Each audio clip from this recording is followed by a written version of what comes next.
Bien-aimés dans le Seigneur, shalom, et merci à vous tous qui nous suivez de partout. Un message aujourd'hui par rapport à l'Église. L'Église, corps du Christ. Vous savez, après le départ de Jésus, là où l'Église a réellement commencé, l'Église primitive, il y a quelque chose de plus important que nos églises aujourd'hui ont oublié. C'est l'unité qu'il y avait dans cette Église. L'union fraternelle.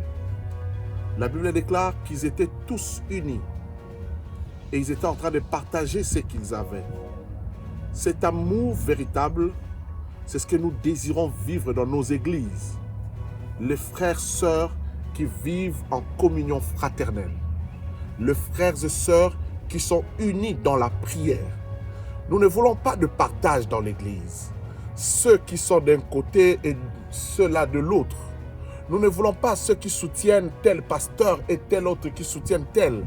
Non, à l'église primitive, tous étaient d'un commun accord, réunissant même leurs biens. Aujourd'hui, nous voyons un frère qui est dans la souffrance peut-être, qui manque. Les autres, au lieu d'apporter leur aide, mais ils sont en train d'aller se chuchoter entre eux. Non, on trouve réellement que ça, ce n'est pas le comportement des enfants de Dieu. L'heure est arrivée où l'Église doit prêcher par l'exemple, où ceux qui ne connaissent pas le Seigneur viendront au Seigneur à cause, ou non, grâce à notre comportement. Voilà, ça c'est important.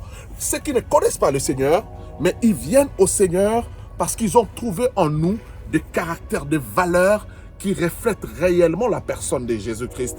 Et ça, c'est ce que l'Église doit faire. J'aimerais inviter les jeunes gens, particulièrement, ceux qui sont dans nos églises, servant le Seigneur. Vous savez, le Seigneur a placé dans la jeunesse des merveilleux dons, des merveilleuses qualités. Mais je vous prie de ne pas servir le Seigneur par nos désirs charnels. Parce que vous avez un don, parce que vous avez le charisme, n'utilisez pas cela comme quelque chose pour attirer vers vous des fans, pour tirer vers vous des petits chéris entre guillemets, comme on les dit. Non, non, non, non, non. Vous êtes là pour servir l'exemple. Vous êtes là pour servir le Seigneur. Vous êtes là pour manifester la gloire de Dieu.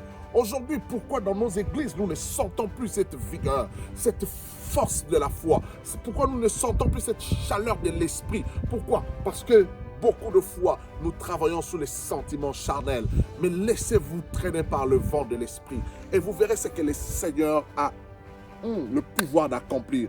J'aimerais vous dire que le temps de miracle est là. Le don de prophétie est là. Et cela est accordé à tous ceux qui servent le Seigneur de tout leur cœur, de toute leur âme. Je vous invite à le faire, de servir le Seigneur avec toute votre âme, avec toute votre force, avec tout votre esprit, et vous verrez ce que le Seigneur va faire. Que les églises soient bénies. Jésus-Christ reviendra, et son épouse, c'est l'église. Il ne viendra pas pour prendre une société, il ne viendra pas pour prendre un quelconque gouvernement, il viendra pour prendre son église. Es-tu réellement membre de cette église?